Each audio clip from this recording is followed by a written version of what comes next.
Boris Johnson should not accept a limited trade deal with the EU attached to major restrictions on its freedom of action, an economist has claimed. Negotiators from the EU and the UK are currently continuing post-Brexit negotiations in Brussels, in what appears to be the last possible stretch towards an agreement. Despite the fact that all deadlines previously envisaged have been missed, the European Commission has said it continues to believe in a deal.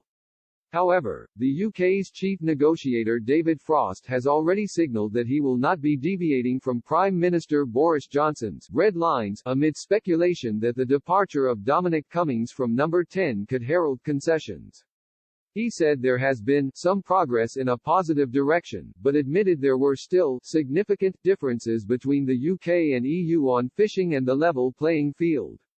His tone was echoed by Simon Coveney, the Irish foreign minister, who said a deal was very doable, but also very difficult, and could be scuppered by deadlock over fishing, with the EU demanding 50% of the catch in British waters and the UK sticking at 20%.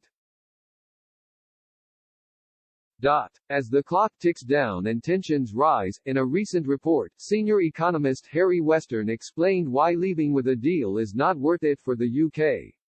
He explained, the UK currently conducts around 45% of its foreign trade with the EU, equivalent to about 13% of GDP, so a simple zero tariff and zero quota deal would be nice to have. But as we have repeatedly said, the difference between a simple trade deal and trading on World Trade Organization (WTO) terms is not that large. In the absence of a deal, UK exporters would face average EU tariffs of about 3%, and UK importers would need to pay tariffs on EU goods that would be a little higher than this.